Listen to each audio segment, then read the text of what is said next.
जी नमस्कार। साहित्य अकादमी द्वारा आयोजित 4 दिवसीय अभिव्यक्ति उत्सव उन्मेष के अंतिम सत्र में पधारे आप सभी अतिथियों का हार्दिक स्वागत अभिनंदन। बहुभाषी कहानी पाठ अध्यक्षता करेंगे श्री गौर हरिदास जी, सुश्री मौमिता, श्री बलराम जी, श्री एस महादेवन थम्पी जी, श्री रशीद अंजुम जी। स्वागत हेतु मैं बहुत करतल ध्वनि के मध्य आमंत्रण दे रही हूँ साहित्य अकादमी के secretary doctor KS. Rao sir को।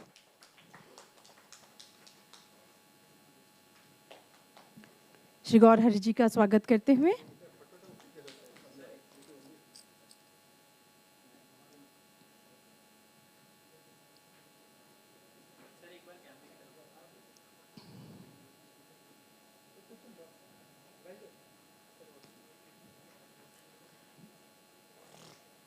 सुश्री मौमिता,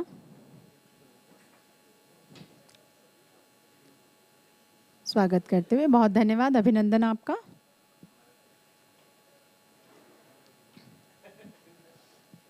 आमंत्रित अतिथियों का अभिवादन और स्वागत करते हुए राव सर,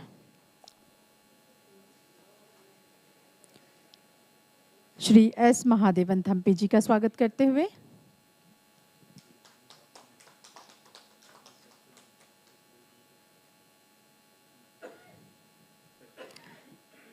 श्री रशीद अंजुम जी का स्वागत करते हुए Rao sir,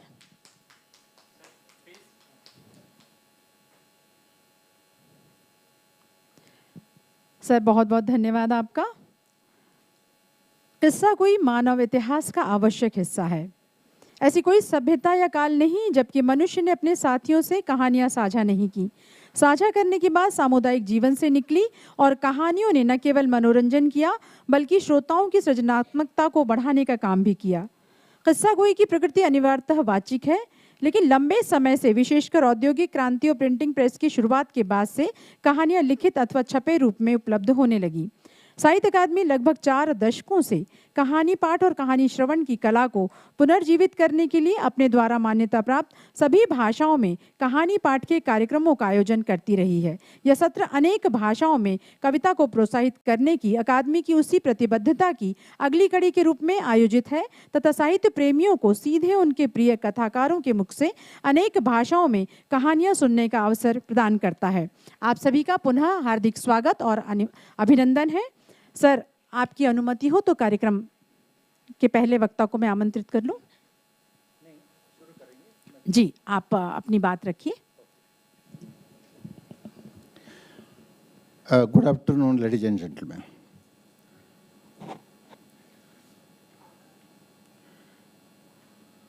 Balram ji, eminent Hindi fiction writer, and he is also the editor of Samakalina Bharatiya Sahitya, published by Sahitya Academy.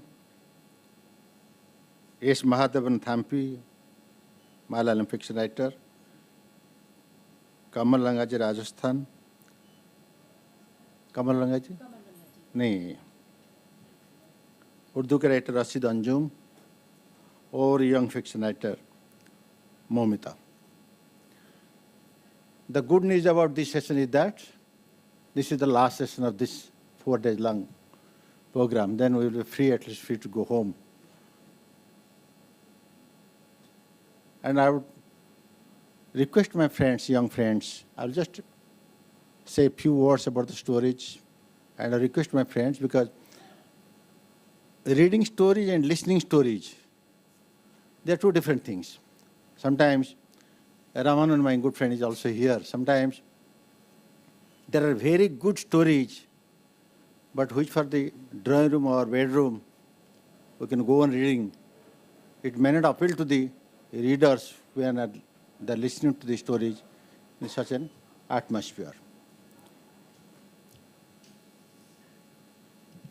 Friends, we are all stories. I am quoting a Scottish TV producer, Stephen Moffat, who had said, we are all stories at the end. हम सब एक एक कहानी है। मैं हूँ एक कहानी, दामोदर जी कहानी, बलराम जी की कहानी। हम हर एक कहानी, छोटा बड़ा, महत्वपूर्ण महत्वहीन, but we are all stories in the end. Then which are stories which will interest us, appeal to the readers? Why should they waste their time and read those stories? Yesterday, my young friend Chandrasekhar Hota, he's sitting over here, he was giving the genesis of stories.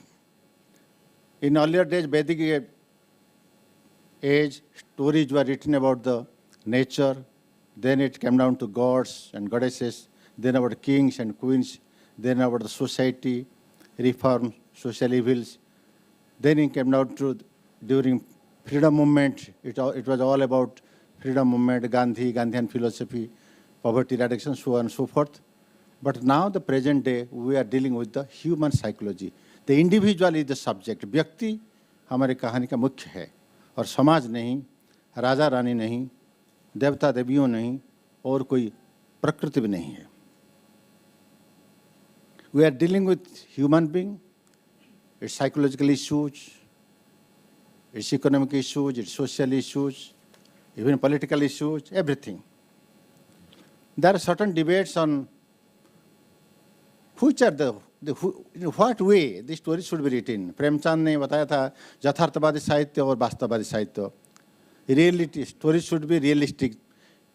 If the stories will be realistic or reality, then what will be the role of the newspapers? Is there any difference between a news item and a such story? मेरे हिसाब से कहानी अंत मुख्यतः कल्पना इसमें आधारित है.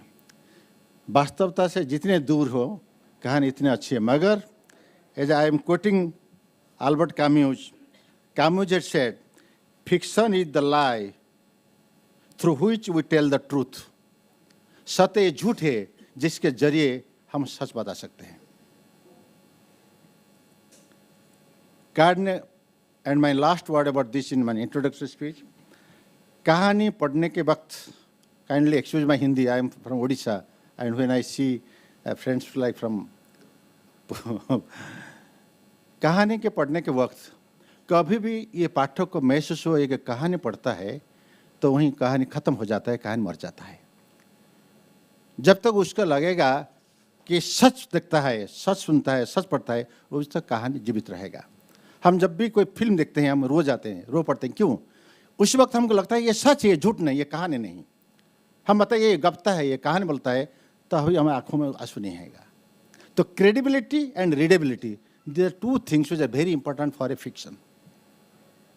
हम विश्वास करें सच है, जानते ये कहानी पढ़ते हैं, मगर हमको विश्वास है ये जो transformation from imagine from creative to reality, ये जो ट्रांसफॉर्मेशन हुआ हमारा अंदर, पाठक का अंदर, ये बहुत जरूरी है. Readability and credibility. मैं विश्वास करूँ कि ये सही है, सच है और पढ़ने में अच्छा लगे. मैं पढ़ने के बाद बहुत दिनों के बाद फिर मैं दोस्तों को बोल सकूँ ये कहानी पढ़ा था, चेकअप का था, ये मम का था, वो है निर्गत था, किसी का था. तो इसीलिए कहानी जीवित रहता है. मैं इसी शब्द के साथ मैं पहले रिक्वेस्ट करता हूँ, I will go by this, I don't have, I will go democratically with the way it has been printed. We don't have much time. If time permits at the end I may read my story, otherwise I will forgo this that. Now I request Moumita to please present his story. Moumita from Bengal. Good evening. My warm greetings to everyone present here. I'm grateful to Sahitya Academy for giving me an opportunity to be the part of UNMESHA in 2023. Today I present you one of my short story called Corridor. We were batchmates in the MA class, Chiranjeev and I, when we fell in love. Academically, I was always the brighter one. But then, love does strange things to you. Whenever I had time, I channeled my energy into helping him out with my notes, my rigor, and my understanding. It was almost like a challenge to prepare him for the exams. When the results came out, I had got 65% and Chiranjeev 62%. But luck was on his side, and he cracked the College Service Commission exam at one go. Overnight, he had a job. I did not. Not because I was not good, but because I had refused to sleep with one of my professors in university. I could not accept the idea of intimacy with someone I did not love. This man became my enemy. Professors like him are well connected. They have friends on the commission's interview board. And word travels fast. When I went for my interview, it was like a nightmare. The questions were horrible, and the first time I did not get through. The next time I was selected, but I got a posting in a town far away from Kolkata, called Kuch Bihar. But Chiranjeev did not want to stay alone. He had already started talking about marriage, and it was impossible to leave Kolkata at that point. I took up a teacher's position in a school, and soon we were married. There was a miscarriage, but I did not mind that. I anyway did not want a baby. Chiranjeev was very keen though. He loved the idea of seeing me within the rigid confines of family life. But somewhere inside, I still dreamed of teaching in college.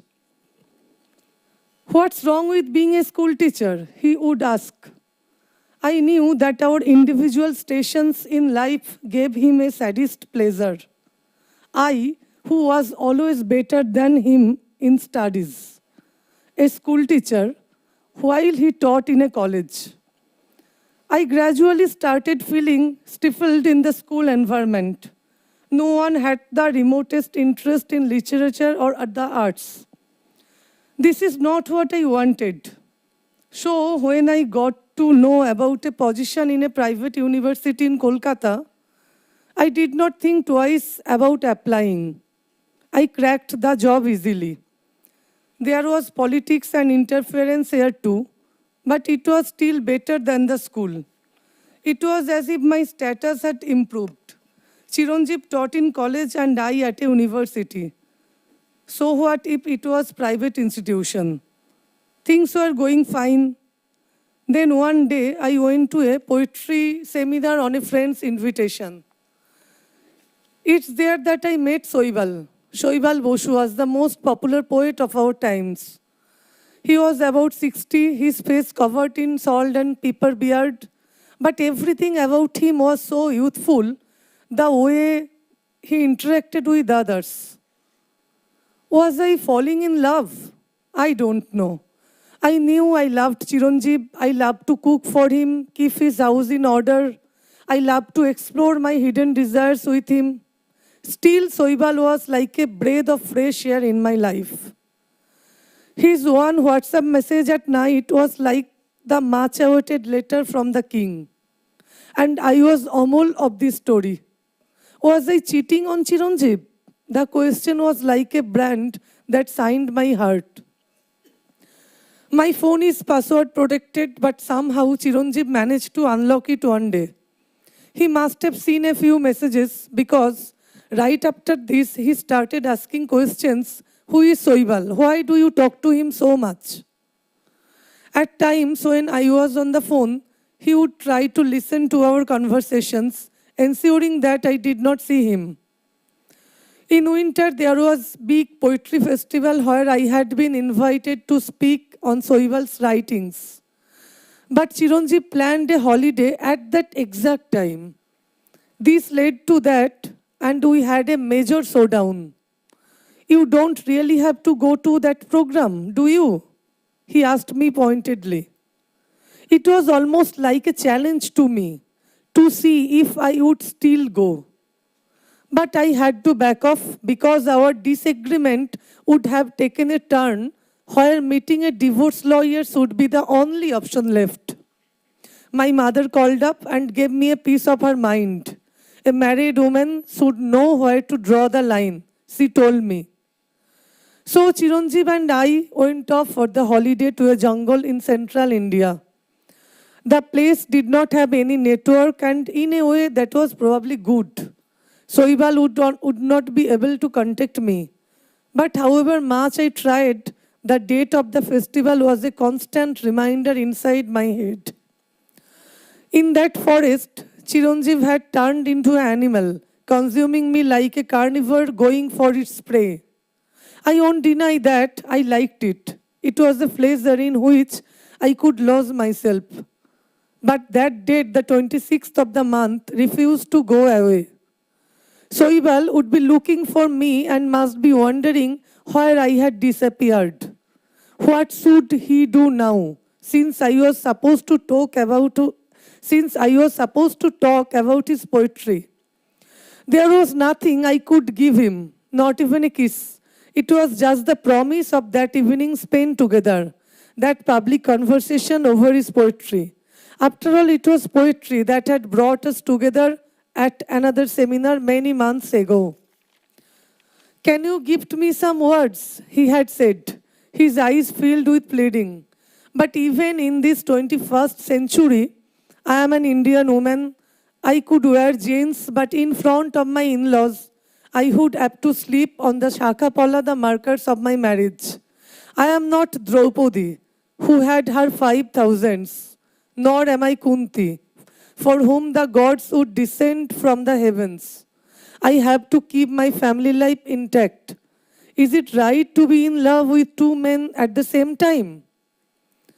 I pondered these questions as I walked alone down the forest paths. Chiranjeev was sleeping in the room, tried after his patience had been spent. This was only lust and not love. True love understands the other person's pain. Chiranjeev could not care less. Suddenly my feet came to a stop.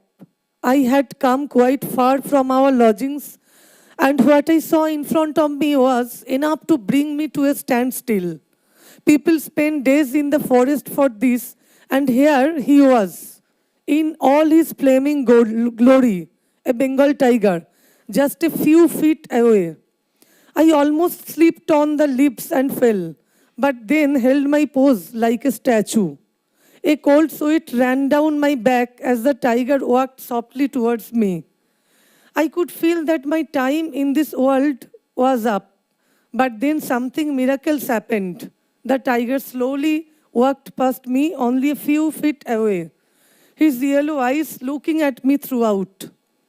And that gaze sent me into a trance, severing all my connections with my surroundings. I did not know that I was doing or where I was going. After a long time, I realized that I had come back to my room. Chiranjeev was sitting up, looking at me. What's wrong with you? You look completely weird, he asked me. I started crying as I narrated the entire incident to him.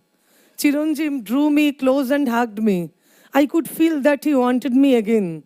But inside me, the tiger's royal presence was still there, pacing up and down.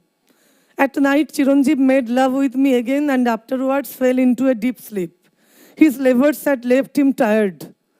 Before that, the man who had brought us dinner had said that the tiger's name was Ustad, and he was known to be very ferocious.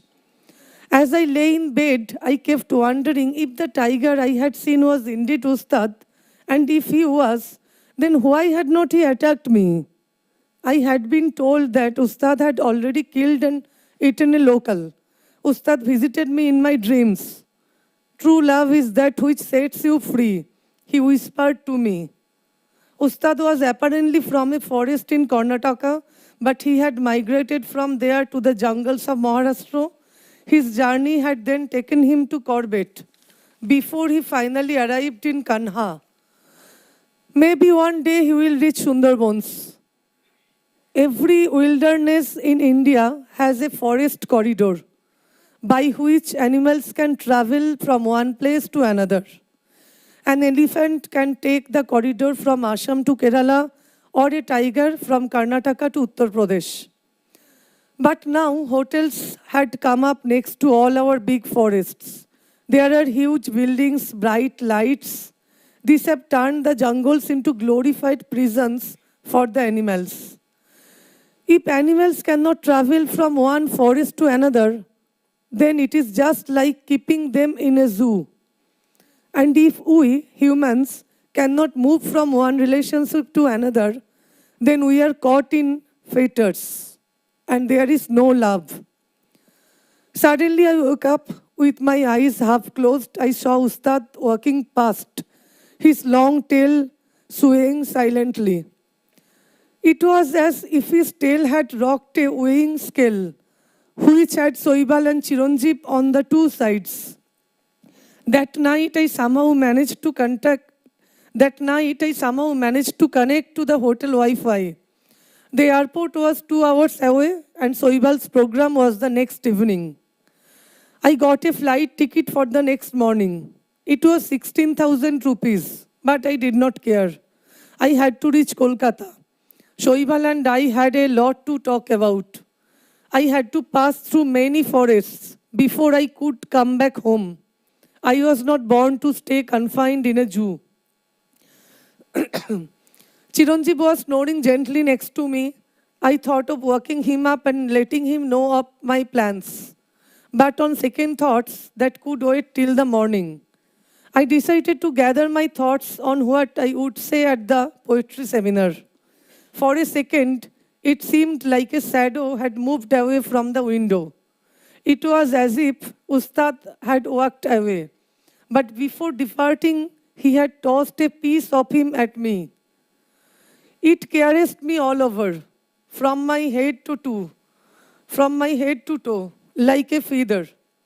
I realized that it was the pure and wild spirit of freedom, something that animals of the jungle had within them, but civilized man had lost. And here we are, looking for it everywhere, and our search is never ending. Thank you.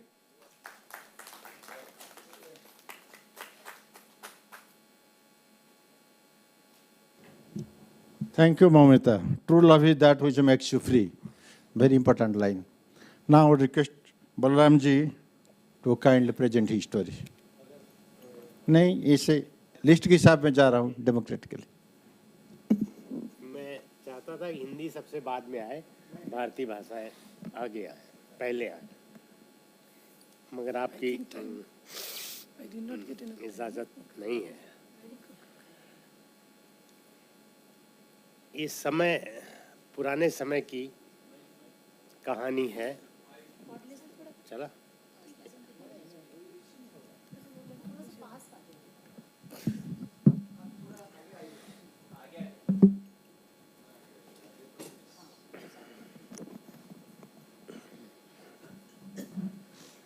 थोड़ा 40 साल पहले की कहानी है. आज की अगर लगे तो क्षमा कर दीजिए. देश कठिन परिस्थितियों के भंवर में फंसा डोल रहा था. लोकतंत्र का सूरज अब डूबा कि तब डूबा वाली स्थिति थी. बुरी तरह से डरी हुई जनता चुप थी. आडोल, कहीं कोई जुम्मिश नहीं हो रही थी कि तभी परिवर्तन का मसीहा उठ बैठा, क्रांति की अलख जगाने के लिए. सोए हुए लोग जैसे अचकचाकर नींद से उठ बैठे. जहां कोई परिंदा भी पर नहीं मार सकता था, वहां मसीहा के नाम पर उस दिन हजारों लोग इकट्ठा हो गए. बुलंद आवाज में मसीहा ने देश और समाज के हालात बयान करने शुरू किए. दम साध कर बैठी जनता गौर से सुन रही थी. उस समय वो भूल गई थी कि चारों तरफ आग्नेयास्त्रों से लैश भारी पुलिस बल घेरा डाले पड़ा है.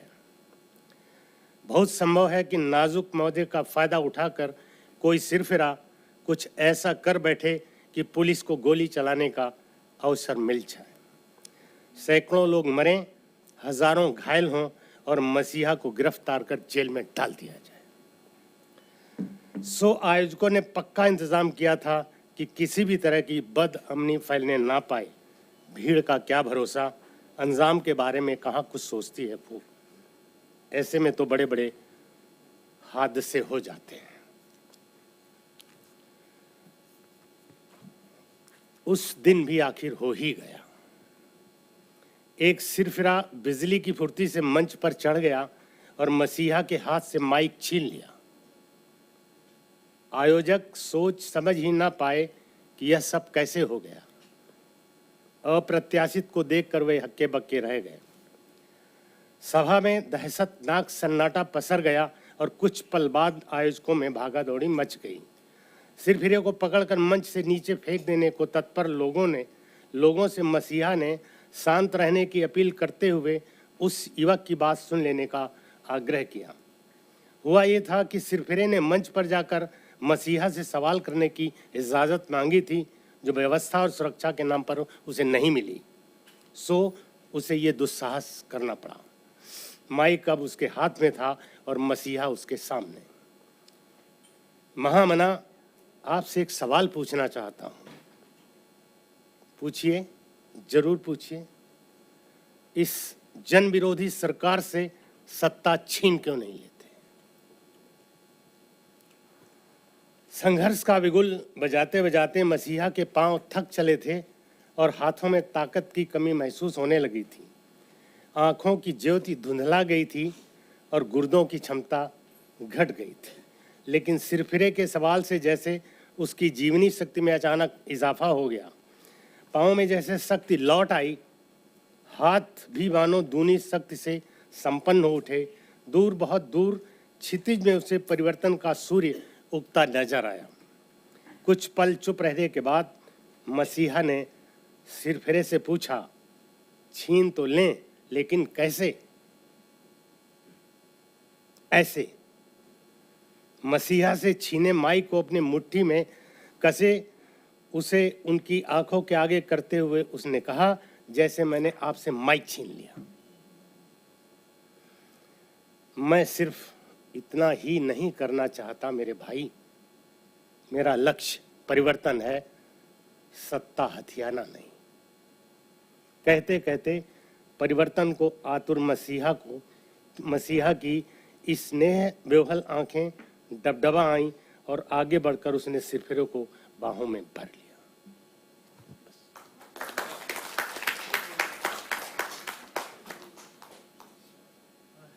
बहुत खूब बलराम जी, आपने तो बहुत कम समय में आपका कहानी पढ़ लिया। अब एस महादेवन तांपी जी, आपके मलयालम कहानी।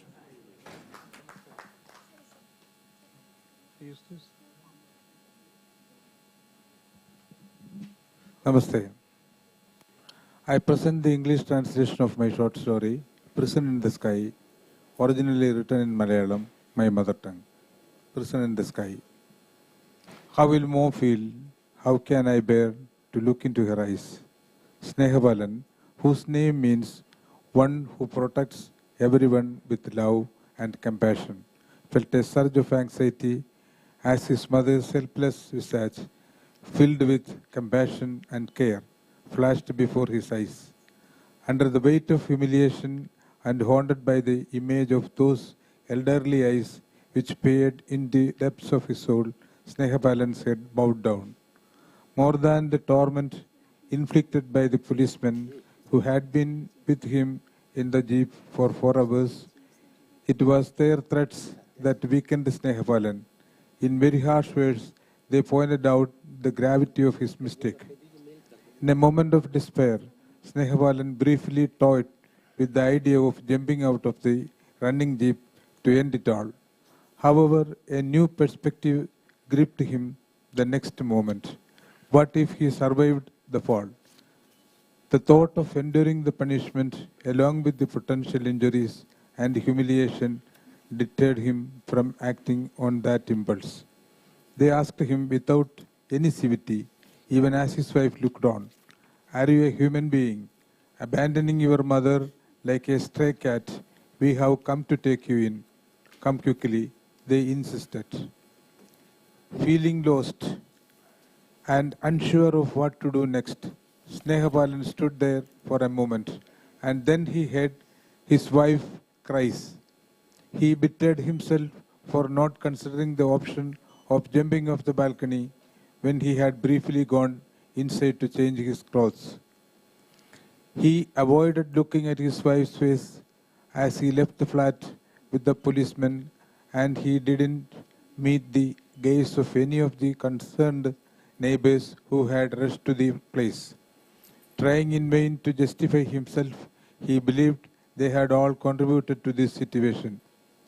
All the troubles began when his mother, who left alone in her old age, was uprooted from her peaceful home in the countryside to his cramped flat in the bustling city. Snehapalan was the only son of his parents, and he resided in the city with his wife and children. His mother lived in the ancestral house in the village with his father. But after his dad's passing, mother became lonely and there was no one to care for her during her old age. With the persistent insistence of neighbors and relatives who believed it was his responsibility not to let her live like an orphan and care for his mother, Snehabalan ignored his own inconveniences and brought her to his city flat. The congested flat became a sort of a prison in the sky for the Snehabalan's mother. Each day after Snehabalan and his wife left for work, his mother would venture out, innocently meddle in everything she came across in the flat complex, displaying a rustic ignorance of life in the urban setting. Her interference in the daily lives proved to be quite irksome for the other residents in the flat complex.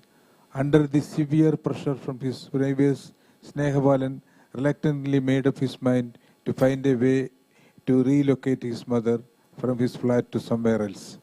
Initially, he considered placing his mother in an old age home. The only question from his mother, as though she didn't understand, was whether his wife was told about it, and she took the essentials and went down with him the old age home. He told her that she could chat with people like her at home. The matron of the old age home wanted to know the details about many things, her habits, diet, medications. Luckily, mom was not on any medication. By the time he was giving the matron all the details, his mom already joined her peers and was interacting with them. When he returned to the flat without his mom, he was visibly upset with his wife. As they lay down to sleep, he saw her looking into the darkness of his mother's room and whimpering. Then the phone started ringing suddenly. It was the matron. "Hurry over here, it's urgent." That was the only message. The matron was at the front door of the old age home with his mother right behind her. As soon as the matron saw him, she said, "Your mom brought the roof down here this evening." She was spreading joy and goodwill until all her friends went to sleep. But afterward, no one could sleep. Between sobs, she kept on saying, "I want to see my son right now. Something has happened to him. If not, he would have come for me by now." She started to wail loudly. Then he called you up. His mother asked him, "Why did you come so late?" She was in a tearing hurry to go back home. On the ride back to the flat, the mom had only one thing to say. All the inmates out there want to see their own children and grandchildren. They desperately want to live with their family. When they re-entered the flat, his wife was waiting in the mother's room with the lights on and the bed neatly made. Her face bore an expression of someone who had rediscovered something once lost. But in the next few days, Mom was back to her old self. She couldn't stay confined to the flat as her hunger for freedom returned. She began intervening in the affairs of neighbors, surely with the best of intentions, but wasn't appreciated. He wished for a moment that his mother was dead. Immediately he corrected himself. Only if mom had gone somewhere, had never came back. The idea of facilitating her departure from his flat started to take shape in his mind. Driven by an unconscious impulse, Snehabalan took his mother and headed to the railway station. Without asking where or why they were going, his mother obediently followed. Snehabalan led his mother to an empty compartment on a train that had halted at the platform number 4. After helping her settle in, he stepped out of the train and vanished into the bustling crowd. He didn't look back. Throughout the auto rickshaw ride to his flat, Snehabalan's mind was filled with the thoughts of his mother on the running train. The train was bound for a metro city. He wondered where it might have reached. By then, what his mother would do, who knew nothing other than her son's name. She didn't know even the address of his flat. He hurriedly returned to the railway station. To his surprise, the train was still at platform number 4. However, the empty compartment where his mother was seated earlier was now overcrowded. Pushing his way in, he heard his mother call out, "Son, this train won't leave in another 4 hours. The track on the route are flooded. Come on, ma'am." Without wasting time, he escorted his mother back home to their flat. Snehabalan was engulfed by overwhelming guilt. He thought of abandoning his mother in an unfamiliar place where she didn't speak the language and had never been before. Seemed like an unforgivable sin to him. After this incident also, Mom returned to her old self in no time. With the same panache for freedom, she roamed in the place of meddled in the affairs of others without being invited. When he couldn't handle the complaints of the neighbors, he shifted to new residence, hoping for peace of mind. But he had to change home thrice in a year. Already frustrated with the stress at the workplace, Snehabalan couldn't take it anymore. Finally, he decided to abandon her in a pilgrim center. Knowing his mother's love for pilgrims, temples, ashrams, he took her to a busy pilgrim center. As they strolled off from the footpath into the pilgrim center premises, his mother tightly held his left hand. But suddenly she released her grip and clasped her hands together in prayer, blending with the crowd. As he looked on, she disappeared into the midst of it. On the way back, his mind was ranging sea, with his mother's facial expressions rising in his thoughts like foam amid turbulent waves. When he reached the flat, the mother's room was unlit, dark. In the dimness, he saw his wife sitting up in his mother's bed. Mom is doing a 41-day bhajan in the pilgrim center, he said, as though to no one in particular. A whimper. There was no other response. The next day and the day after that and the days that followed, even no one asked. He kept telling everyone the same thing. And so one day, neighbor Agnes asked, "When will your mother come back?" The flat felt so lively when she was here. Another neighbor echoed, "When your mother was here, the entire complex felt alive. When is she returning?" Advocate Zakaria was more serious, asking, "Hasn't the bhajan period ended? Isn't it time your mother is back?" Snehabalan was astonished at the responses. What has happened to these people? When mother was here, they couldn't stand her. And now that she is gone, they are acting like this. The cops arrived even as he woke up, calculating that it had been exactly 41 days since he abandoned his mother at the pilgrim center. They came to bring to book the brute of a son who took his mother and abandoned her to her fate at the door of a pilgrim center when he should have been caring for her in her old age. When he heard the cop shouting at him to get down, he realized they reached the police camp at the pilgrim center. At the police camp, Snehabalan saw an officer recording his mother's statement. His mother had her eyes closed, like never before, and her low voice seemed distant to him. The policeman who brought him to the station whispered something to the officer, who turned around angrily and thundered, "Who the hell named you, Snehabalan? Abandoning your mother is your idea of love and care?" But then his mother opened her eyes as she sensed Snehabalan's presence. She looked at the officer's face and spoke firmly. "I named him Snehabalan. My son realized my desire and took so much trouble to bring me to the Pilgrim Center to spend 41 days in Bhajan because he loves me." Hearing this, the officer was momentarily stunned and he was unable to rein in his anger.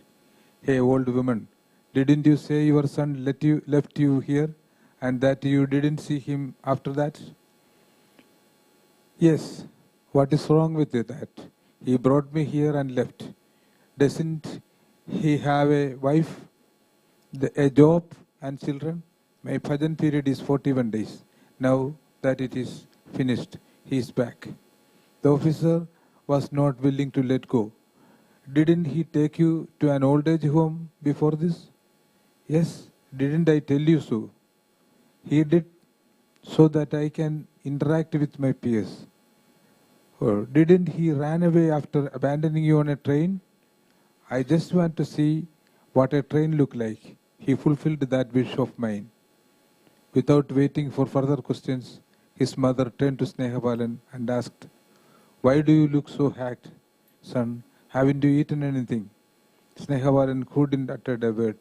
The officer got up and muttered, "We believed we could apprehend at least one of those accused of abandoning an elderly person." Mother ignored all this and said, "Son, if you are not travel weary, let us go home at once." Mom got up quickly, her weak grip tight on Snehabalan's left hand. As they were walking out, Mother said, as though she read Snehabalan's mind, "Son, you don't need to worry about what your mother thinks. After all, what can I think of?" After a pause, she continued, "Look at me. You don't need to be ashamed, thinking how to look at my face." Snehabalan was stunned. Though he tried to call out loud, "Mom," the word, originating from deep within him, would not come out. Unable to flow out, it turned into a great flood on the tip of his tongue. He realized the knowledge kept on reminding him, "Mother knows everything, everything." That's all. Thank you.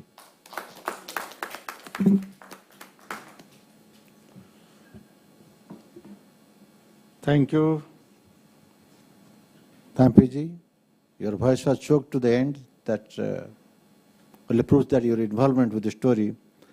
But I think it was not audible to all my friends. But this is why, this is regarding the son and mother relationship, and ever forgiving mother and how she loves her son. Now to our Urdu story, Rashid Anjumji. Yes, sir. Thank you very much for inviting you. कहानी पढ़ने से पहले मैं बहुत फ़ख्र और हर्ष के साथ इस कहानी को अपने सबसे छोटे बेटे मोहम्मद नौमान के नाम डेडिकेट करता हूँ, जो आज से ठीक 10 दिन पहले हम सबको छोड़कर एक्सपायर हो गया। कहानी का उन्वान है बिल्ली। आज आईने में अपना चेहरा देखा तो माजी के अक्स लो दे उठे।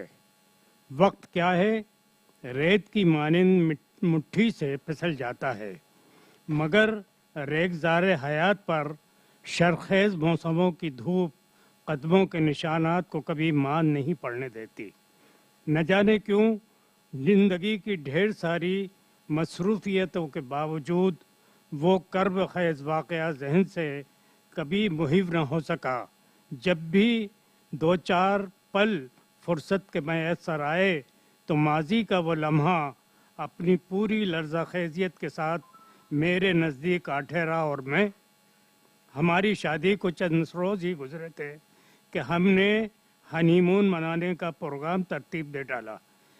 मेरी बीवी नूर की ख्वाहिश थी कि किसी ऐसे मकाम पर चला जाए जो जहां खूबसूरत नज़ारे भी हों और तारीख़ी मकामात भी। टूरिज़्म डिपार्टमेंट ने न सिर्फ हमारी इस ख्वाहिश को अमली जामा पहनाया बल्कि एक शानदार होटल में हमारी रिहाइश का इंतज़ाम भी कर दिया। चंदन नगर वाकई एक तफरीही और पुरफ़ज़ा मकाम साबित हुआ और 3 दिन हम सैर करते रहे। तकरीबन सभी काबिल दीद मकामात हम देख चुके थे और उस रोज़ हमने कहीं जाने का प्रोग्राम नहीं बनाया था। होटल इंतज़ामिया की जानिब से उस रात रिक्रिएशन हॉल में इजिप्शियन म्यूज़िकल ट्रूप का एक नुमाइशी शो रखा गया था। होटल में क़याम पजीर सयाहों के लिए मेज़ें मखसूस हो चुकी थी। कुछ बैरूनी मेहमानों को भी मदऊ किया गया था। ये नुमाइशी शो ख़ास अहमियत का हामिल था। नूर उस शो को देखने के लिए दिन से ही तैयारियां कर रही थी। ठीक 8 बजे हम अपनी मखसूस मेज़ पर आ गए। हाल कचाकच भरा हुआ था। मध्यम दूधिया रोशनी ने हाल को और भी रूमानी बना दिया था। शो शुरू होने में अभी देर थी। हमने स्टीवार्ड को खाने का आर्डर दे दिया था ताकि शुरू होने से कबल खाने से फरागत कर ली जाए। अभी खाना सर्व नहीं हुआ था कि एक नौजवान हमारी मेज़ पर आकर मुखातिब हुआ। माफ़ कीजिएगा, क्या मैं यहाँ बैठ सकता हूँ? मैंने पहले नूर की तरफ और फिर उस नौजवान की जानिब सवालिया नज़रों से देखा।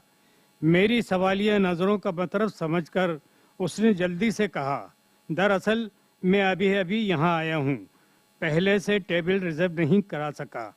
आपको अगर जहमत ना हो तो ये जानते हुए कि तारुफ हासिल करने का ये तरीक़ा बेहद आम सा था, मैंने नूर की नज़रों की परवाह किए बिना उसे बैठने की इजाज़त दे दी, जिनमें इनकार साफ नज़र आ रहा था। ओह नहीं, आप बैठ सकते हैं। मुझे उसके शाइस्ता लहजे और ख़ूबसूरत पर्सनालिटी ने मुतासिर किया था। मैंने वेटर को बुलाकर एक एक्स्ट्रा चेयर लगवाई और वो शुक्रिया कहकर बैठ गया।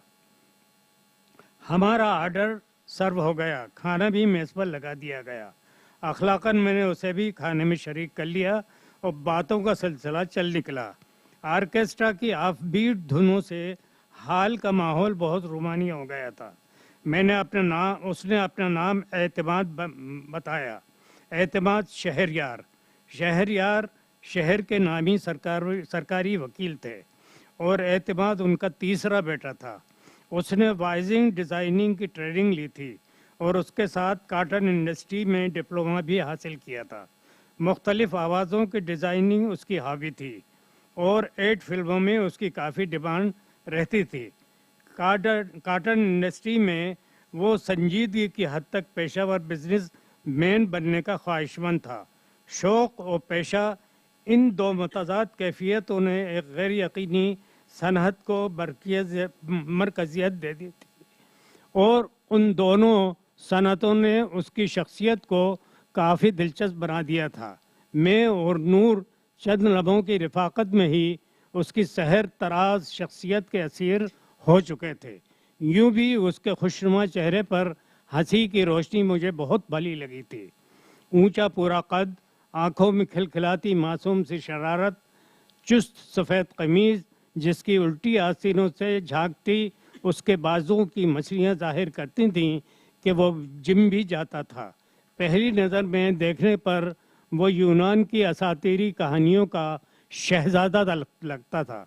उसकी दिलचस्प बातों और लतीफ़ों ने पता ही नहीं चलने दिया कि खाना कब ख़त्म हुआ और वेटर बिल लाया तो एतमाद ने झपट लिया, नहीं जनाब, इतना बेतकल्लुफ़ तो मुझे हो जाने दीजिए। उस जुमलों ने मुझे मजबूर कर दिया।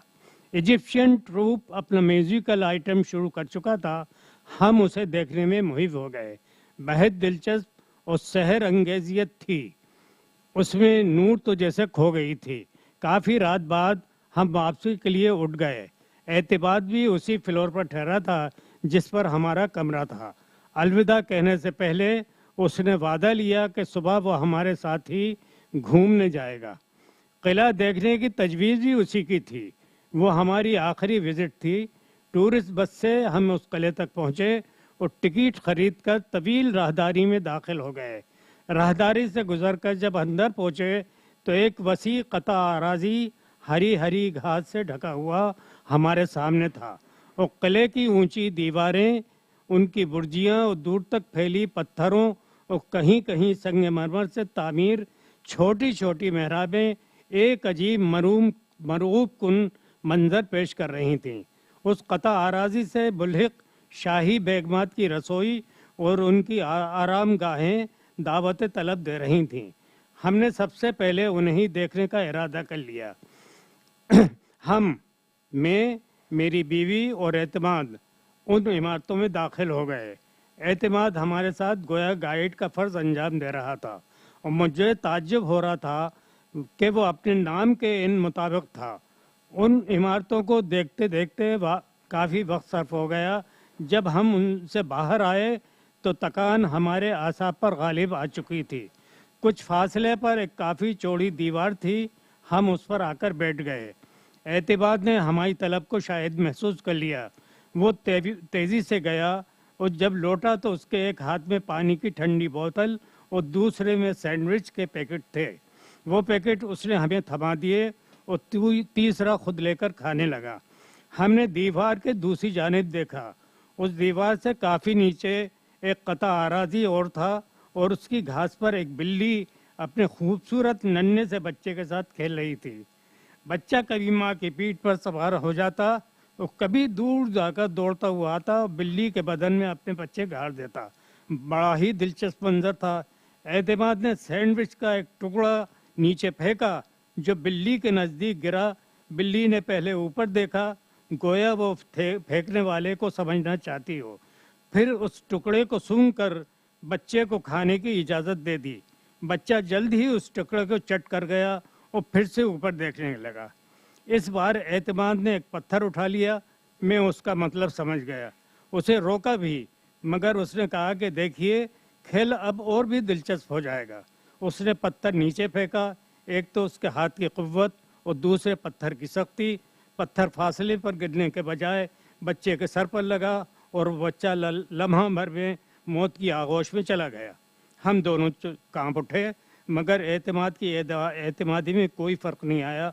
वो उसी तरह मुस्कुराता रहा। बिल्ली ने बच्चे के गिर चक्कर लगाया, म्याऊं म्याऊं कहकर उससे पुकारा। सर से खून बहकर घास पर फैल रहा था। बिल्ली ने हाथ सूखा और जब उसे उसकी मौत का यकीन हो गया तो उसकी आंखों में वहशत ऊद कर आई। वो बार बार दीवार पर चलकर ऊपर आने की कोशिश करती, मगर हर बार गिर जाती। एतमाद ने उसे चढ़ाते हुए कहा, कोशिश करती रहो, मुझ तक पहुंचना तुम्हारे बस की बात नहीं। फिर भी अफसोस है मुझे, बाय बाय। ये कहकर वो दीवार से उठ गया। हम भी बोझल कदमों से आगे बढ़ गए। दिल इतने बुझ गए थे कि ना तो हम सैंडविच खाए गए और ना हमने पानी पिया। अब हम जल्द से जल्द यहाँ से वापस जाना चाहते थे, मगर एतमाद ने हमें एक और जगह देखने पर मजबूर कर दिया। ये वो अजीब व गरीब जगह थी जहाँ मुजरिमों को अज़य्यनाक सज़ाएं दी जाती थीं। दीवारों पर खून जमकर सूख चुका था। दीवार और फर्श पर स्याह पड़ चुके थे। अज़य्यत देने के एक अजीब हथियारों से ये कमरा पुर था। हम दोनों ही खौफजदा थे, मगर एतमाद की एतमादी में कोई फ़र्क नहीं आया था। उस कमरे में एक बूढ़ा शख्स भी था और कुछ टिप मिल जाने की उम्मीद में हमें अज़य्यत देने की मशीनों से मुतारिफ कराने लगा। उस कमरे के कोने में एक संदूक नुमा बड़ा सा बक्स भी रखा था, जिसके दरमियानी कुंदे में एक आहनी जंजीर बंधी थी, जिसका आखिरी सिरा एक और दीवार में पेवस्त कड़े में बंधा हुआ था। एतमाद ने बूढ़े से उस संदूक के मुतालिक पूछा। बूढ़े ने बताया कि सख्त तरीन मुजरिमों को इसमें हाथ पांव बांधकर लिटा दिया जाता था और उस ढक्कन को जंजीर के ज़रिए ऊपर उठा दिया जाता था और फिर उस ढक्कन की जंजीरों को छोड़ दिया जाता था और उस ढक्कन में जड़ी बड़ी बड़ी नोकदार कीलें मुजरिम के जिस्मों में पेवस्त हो जाया करती थीं। हमें तो नहीं, एतमाद को उसमें बहुत दिलचस्पी महसूस हुई। उसने बूढ़े चौकीदार से कहा कि वो इस संदूक को अंदर से देखना चाहता है। बूढ़े ने जंजीर खोली और पूरी ताकत सर्फ करके ढक्कन ऊपर उठा दिया। हमने देखा संदूक इतना बड़ा था कि एक आदमी बासानी उसमें लेट सकता था। ढक्कन में बड़ी बड़ी नोकदार कीलें जड़ी हुई थीं जो बिल्कुल सियाह पड़ चुकी थीं। ये गालिबन उन मुजरिमों के खून की वजह से सियाह हुई थीं होंगी। एतमाद ने बूढ़े के हाथ से जंजीर लेकर उसी कड़े में उस तरह बांध दी कि ढक्कन ऊपर उठा रह गया। और फिर उसने बूढ़े से कहा कि वो इसमें लेटकर एक तजर्बा करना चाहता है। ऐसा करना चाहता है कि मौत जब उसकी तरफ बढ़े तो उसकी अंदरूनी कैफियत कैसी होगी। बूढ़ा खौफजदा हो गया। उसने ऐसा करने से इनकार कर दिया। हमने भी एतमाद को समझाया, मगर वो बड़ा ला हासिल और ज़िद्दी भी था। उसने जेब से कुछ रकम निकालकर बूढ़े के हाथ पर रख दी। बूढ़ा जब उस पर भी राज़ी न हुआ तो उसने जेब से पॉकेट डायरी निकाली और उस पर अपने कलम से चंद सतरें लिखकर अपने दस्तखत किए और तारीख डालकर बूढ़े को देते हुए कहा कि अगर उससे कुछ हो जाए तो उसकी जिम्मेदारी सिर्फ उस पर आयद होगी। मैंने भी उसे इस अहमकाना अक़दाम से बाज रखना चाहा, मगर उसने कहा कि वह तजर्बा ज़रूर करेगा। मजबूरन बूढ़ा कहीं से रस्सी के टुकड़े ले आया और एतमाद जब उस संदूक में लेट गया तो उसके पैरों को भी रस्सी से जकड़ दिया और कड़े से जंजीर खोलकर आहिस्ता आहिस्ता संदूक की जानिब ढक्कन गिराने लगा। मेरी बीवी ने खौफ से आंखें बंद कर लीं और मैं मसहूर सा खड़ा रहा। ढक्कन आहिस्ता आहिस्ता नीचे आ रहा था और मैंने देखा एतमाद की आंखों में और चेहरे पर एक तमानियत सी थी। ढक्कन अभी 2-3 फीट ऊपर था। बूढ़ा अपना पूरा जोर सर्फ करके उसे नीचे ला रहा था। अभी वो इस मकाम तक नहीं आया था जहाँ से उसे वापस उठा दिया जा सके कि तभी मैंने नीम तारीकी में 2 आंखें चमकती देखीं और इसके साथ गुर्राहट उभरी। मैं खौफ से गंग रह गया। नीम तारीकी में वही बिल्ली अपने दांत नकूसे गुर्रा रही थी जिसका बच्चा एतमाद के हाथों मारा गया था। मैंने बूढ़े से जंजीर वापस खींचने को कहा और ख़ुद भी उसकी मदद के लिए आगे बढ़ा। अभी बूढ़े ने जंजीर को वापस खींचा ही था कि बिल्ली नीम तारीके से उछली। मैंने उसके जसीम जिस्म को हवा में मुअल्लक देखा। वो सीधी बूढ़े के हाथों पर आई और उसके हाथों को अपने पंजों से जख्मी करती हुए दूर जा गिरी। बूढ़े के मुंह से दिलखराश चीख निकली। जंजीर उसके हाथों ने छोड़ दी। ढक्कन नीचे से तेजी से नीचे आया। मैंने ऊपर उछलकर जंजीर को थामने की कोशिश की। मेरे हाथों ने जंजीर को छुआ भी, मगर ढक्कन बहुत वजनी था और उसकी रफ्तार बहुत तेज थी। वो एक करख्त आवाज़ के साथ संदूक पर गिरा और ढक्कन और संदूक उस ढक्कन से बंद हो गया। मेरी बीवी बेहोश हो चुकी थी और मैं शायद वो तन्हा बदनसीब इंसान था जो उस खूनी मंजर को खुली आंख से देखने के लिए अपनी जगह इस तरह मुंजमद हो चुका था कि मानो ज़मीन ने मेरे पैर जकड़ लिए हों। Thank you sir.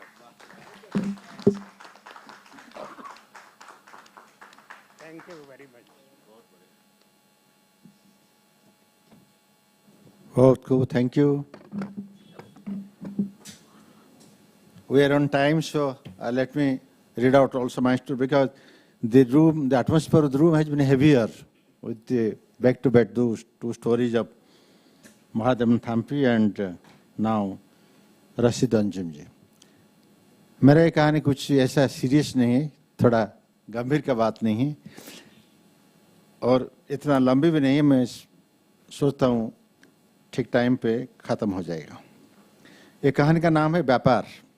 इतना पुराना कहानी नहीं है, ये आज़ादी का अमृत महोत्सव का अवसर पर ही लिखा हुआ एक कहानी, व्यापार। नरेंद्र प्रसाद भुवनेश्वर प्लेटफॉर्म में एक सीमेंट बेंच पर बैठकर उसी दिन का अखबार खोलते ही एक आदमी आकर शुरू हो गया, मेरी दुनिया उजड़ गई साहब, आप मुझे बचाइए साहब, मैं तो डूब गया। मेरे बेटे का तबीयत बहुत ही खराब है, उसे तुरंत हॉस्पिटल ने पहुंचा, वो मर जाएगा। नरेंद्र प्रसाद चौंक पड़े, परेशान होकर कहने लगे, बस करो, तुम रो मत, मैं क्या कर सकता हूं, बोलो। मुझे बस 100 रुपया दीजिए जी, मैं उसे हॉस्पिटल तक पहुंचा दूं। वो जिएगा या मरेगा पता नहीं, आपका बड़ा पुण्य होगा, आपका कर्ज में इस जीवन में उतार नहीं पाऊंगा। नरेंद्र प्रसाद ने अपनी जेब से 100 रुपया के नोट निकालकर उसकी तरफ बढ़ा दिया। उनसे रुपया लेने वक्त उस आदमी के मानो उनके पहचान तले दब गया। आंखों के आंसुओं के दोनों हथेलियां से पीछे कर वो वहां से जल्दी से चल गया था। नरेंद्र प्रसाद ने ईश्वर से प्रार्थना की, इस आदमी का बेटा स्वस्थ हो जाए। यह घटना लगभग साल भर पहले की था। तब नरेंद्र प्रसाद ने बच्चों के कपड़ा के व्यापार नए शुरू किया था। नोएगढ़ से टैक्सी से भुवनेश्वर चले आते थे, वहां पर छोटे मोटे काम खत्म कर रात में पूरी एक्सप्रेस में कलकत्ता जाते थे। नोएगढ़ में नरेंद्र प्रसाद का एक छोटा सा बच्चों के कपड़े की दुकान था। अगले महीने फिर एक तकदीर से मारा इंसान मिल गया था भुवनेश्वर प्लेटफॉर्म पर। इस आदमी की माँ बीमार था, इस आदमी का माँ बीमार थी। नरेंद्र प्रसाद ने गौर किया कि पहले वाले से उम्र से ये कुछ बड़ा दिखता था। चेहरे पर दाढ़ी, शरीर पर गंदे पेट, हाफ साठ। यह आदमी पहले आदमी की तरह बहुत ही व्याकुल होकर माँ के इलाज के लिए लोगों से पैसा मांगता था। उस दिन नरेंद्र प्रसाद की ट्रेन 2 घंटे लंबी लेट थी और वो प्लेटफॉर्म स्थित किताबों की दुकान से कोई पत्रिका खरीदने के लिए खड़े थे।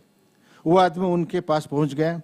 फिर बहुत ही आतुर स्वर से उसने कहा, माँ के बिना मैं अनाथ हो जाऊंगा सर, मेरी माँ मर जाएगी, सांस लेने में बड़ी तकलीफ हो रही है, मेरी मदद कीजिए, उसे जरा डॉक्टर के पास ले जाऊं।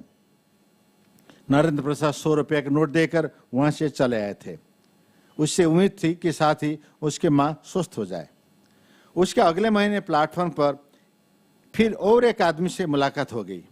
उस आदमी ने अपने सिर पर खुर्दा वाला गमछा, खुर्दा एक जगह के नाम है, खुर्दा वाला गमछा बांधा था, कुर्ता पायजामा पहना था, कंधे पर से एक कपड़े का बैग लटक रहा था, माथे पर सिंदूर का टीका। नरेंद्र प्रसाद प्लेटफॉर्म पर खड़े रहकर ट्रेन का इंतजार कर रहे थे। वो आदमी उसके पास आकर अपनी दुख भरी कहानी सुनाने लगी। बोला, मेरा घर खुर्दा के निकटवर्ती बाघमारी गांव में है। माँ चली गई, उसके क्रियाकर्म के लिए मेरे पास फूटी कौड़ी तक नहीं है। माँ को पुष्कर लगा है, होम, ब्राह्मण भोजन और पूजा पाठ के बिना उससे मोक्ष प्राप्त ना होगा। आप मुझ पर दया कीजिए, मुझे 300 रुपया की मदद कीजिए, आपका भला होगा। उन आदमी के माँ के चले जाने के बाद सुनकर नरेंद्र प्रसाद का मन दुखी हो गया। उन्हें अपने पिता के चले जाने के बाद याद आ गई। उनके पिता को भी पुष्कर लगा था। उसी कारण में ब्राह्मण ने एक स्वतंत्र पूजा पाठ का आयोजन किया था। भैंस का घी से यज्ञ किया था, ऊपर से झुलाया गया था एक केले के फूल। उन्होंने उस आदमी से पूछा, क्या हुआ था तुम्हारी माँ को? उस आदमी ने रोने जैसे आवाज में कहा, कैंसर। जब तक पता चला बहुत देर हो चुकी थी। ऐसे अगर पहले से पता चलता था, मैं गरीब क्या कर पाता। सबसे विनती की, इस दुनिया में बाबू सब कुछ है, लेकिन दया धर्म कुछ भी नहीं है। उसके बाद वो आदमी बात पूरी न कर सका और रोने लगा। नरेंद्र प्रसाद को ट्रेन का आने में सूचना दी जा रही थी। उन्होंने उस आदमी को दिलासा देने हुए कहा था, इंसान पर भरोसा रखो, सभी एक जैसे नहीं है। उसके बाद उस आदमी के 200 रुपया देकर चले आए थे।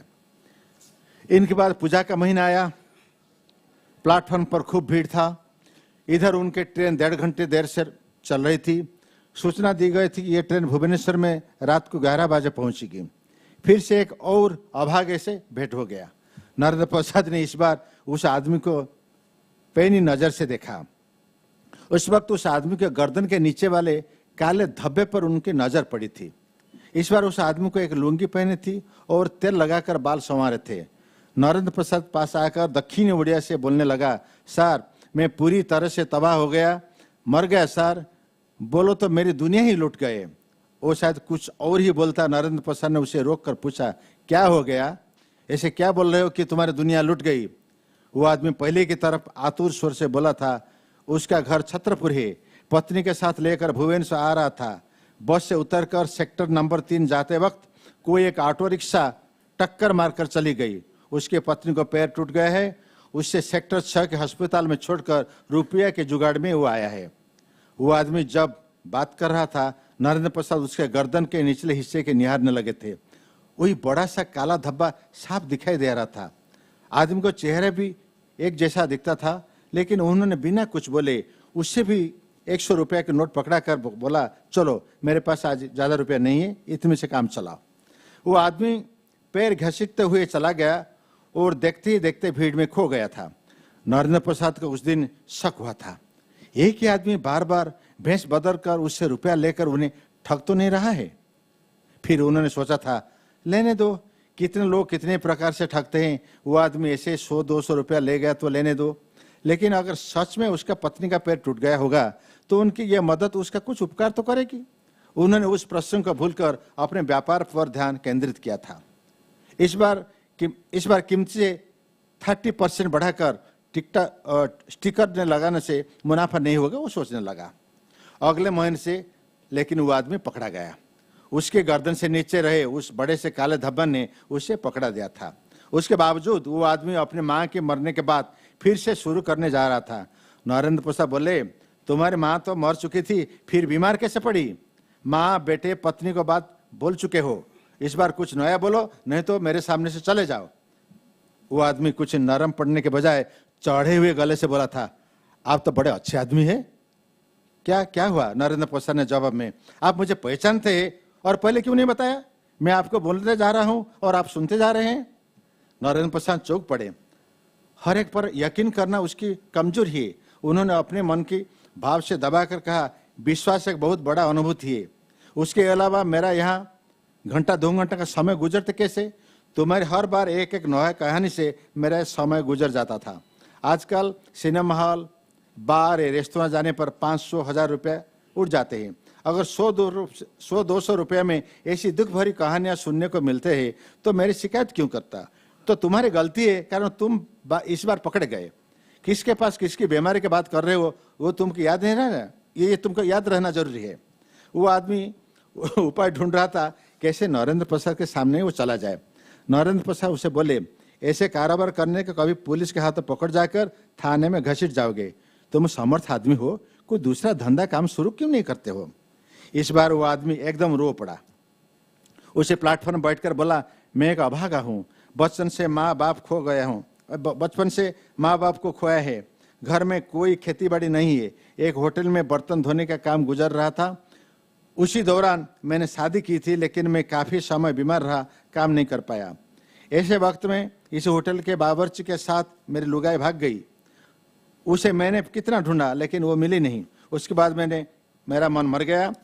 4 साल हो गए ऐसे भीख मांगकर गुजारा करता हूँ। यही प्लेटफॉर्म है, मेरा घर है, मेरे ना तो कोई पूंजी है ना कोई पहचान, व्यापार कैसा करता?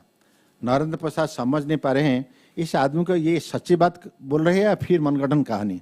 उसके बोलने के लिहाज से मालूम होता था कि सच बोल रहा है। उन्होंने कहा, ठीक है, परेशान न हो, दिमाग वाला को लिए पूंजी का कोई बड़ा समस्या नहीं है। तुम अगर चाहो को कबाड़ से छोटा से सामान से भी व्यापार शुरू कर सकते हो, लेकिन ऐसी सफेद झूठ बोलकर मदद मांगने पर मुश्किल में पड़ जाओगे, संभावना है। एक आज्ञाकारी छात्र की तरह उस आदमी ने अपने दोनों हाथों के नरेंद्र प्रसाद की तरफ कर दिया। बोला, आपकी एक एक बात में मानूंगा, आप मेरे गुरु हैं, कोई एक सामान देकर मेरी सहायता कीजिए, मैं उसी से व्यापार शुरू करूंगा। तुम्हारा नाम क्या है? नरेंद्र प्रसाद ने पूछा। सनातन, उस आदमी ने कहा। उस दिन तुम नरोत्तम कहा था? नरेंद्र प्रसाद ने कहा, हाँ, नरोत्तम, नरम, आप किसी भी नाम से बुलाने पर चलेगा। ताज्जुब है, कोई एक खास नाम तो तुम्हारा होगा? था, मगर इन 4-5 सालों में इतनी बार मैंने अपना नाम बदल चुका हूँ कि कौन से असली और कौन से नकली मुझे खुद में समझ नहीं आता। तो मेरा असली नाम संतोष है, संतोष माझी। ये संतोष माझी सही है, चलो वही संतोष माझी ही सही। ये लो मेरे पुराना छाता, अब मेरे काम में किसी काम में नहीं आ रहे, ये तुम लेकर इसमें व्यापार शुरू करो। अम्ब्रेला छाता। बड़ी आग्रह के साथ संतोष ने या सनातन उर्फ नरोत्तम जो है वो छाता ले लिया। नरेंद्र प्रसाद चले आ रहे थे, मन में फिर कौन सी बात आई, पलट कर पुकारने, संतोष। इस आदमी ने जवाब है, सर कहिए। नहीं, जाओ, संतोष तुम्हारा असली नाम है या नहीं ये मैं जानना चाहता था।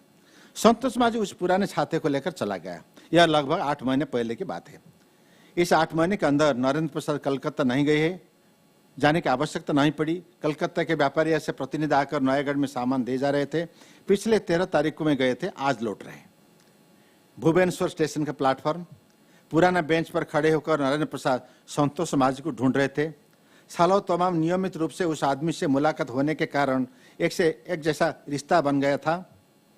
वो हैरान थे कि एक आदमी कैसे नियमित रूप से उस आदमी से मुलाकात होने के कारण ये हैरान थे कि किस आदमी कैसे इतने तरीके से बात कर लेना था, लिबास बदल था और उससे बड़े बड़ी बात की कैसे नई कहानियां कैसे बना रहा था।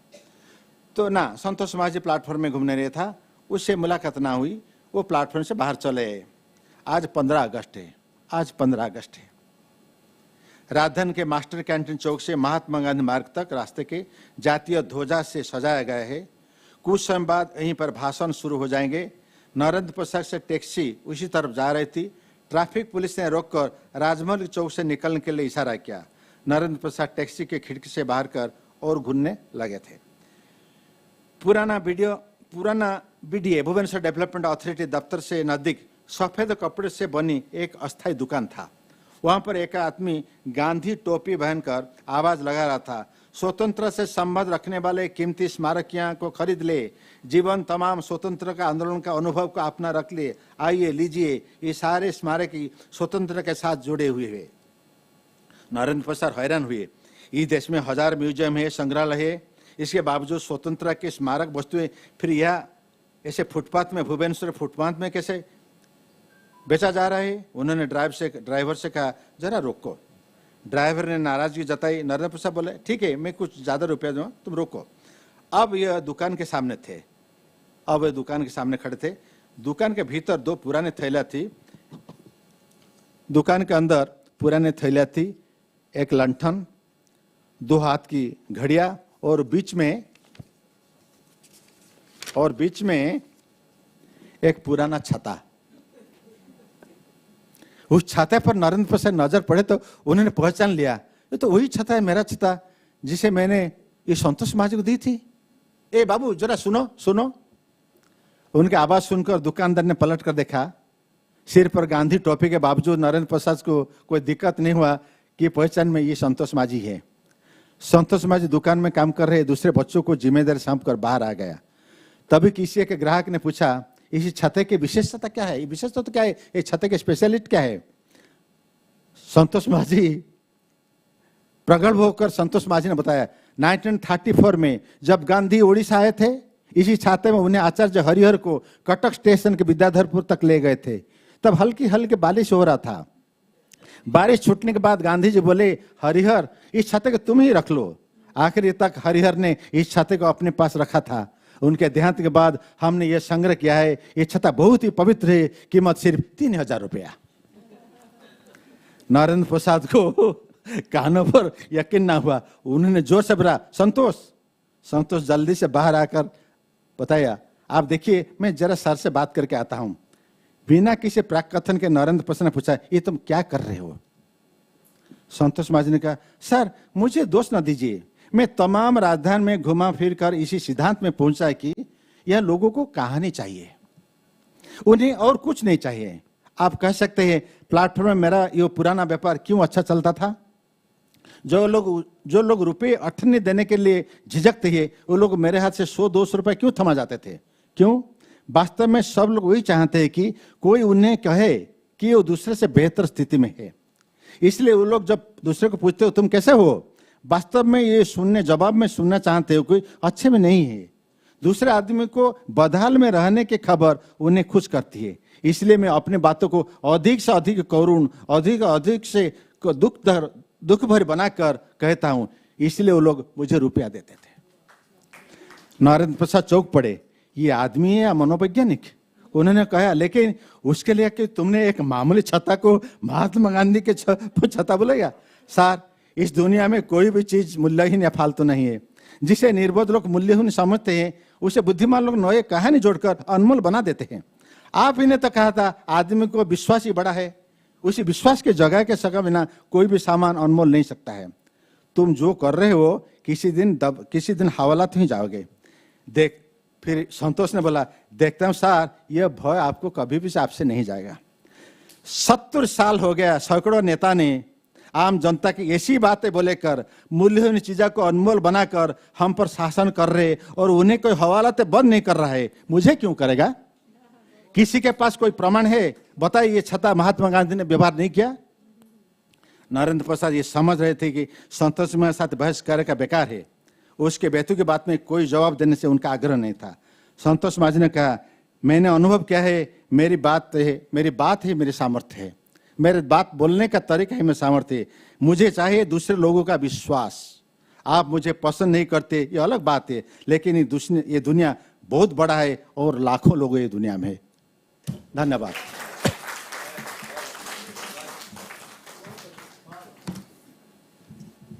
Friends, I think we are just on time, so we should have, since we don't have another story writer, that's why we could finish it by 5:45. I don't think we need to elaborate on stories, which कहानी के बारे में क्या बताए।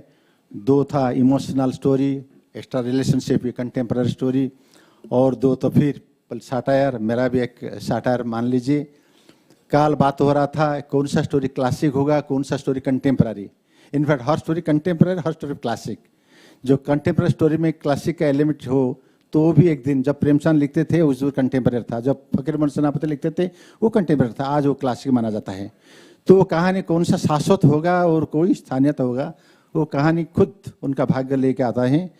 तो इसी के साथ मैं अध्यक्ष का वक्तव्य खत्म करता हूँ और आपसे बहुत बहुत धन्यवाद और कृतज्ञता जानता हूँ। धन्यवाद and good night. Thank you so much sir, आप सभी का बहुत बहुत धन्यवाद, आमंत्रित अतिथियों का, आप सभी दर्शकों का। और इसी के साथ साहित्य अकादमी का ये सत्र भी यहाँ संपन्न होता है। आप लोग अपना खूब ख्याल रखिएगा। धन्यवाद। Thank you.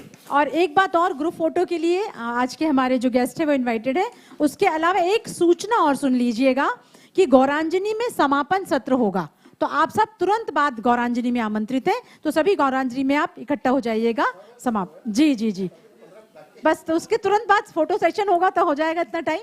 बहुत धन्यवाद, बहुत आभार।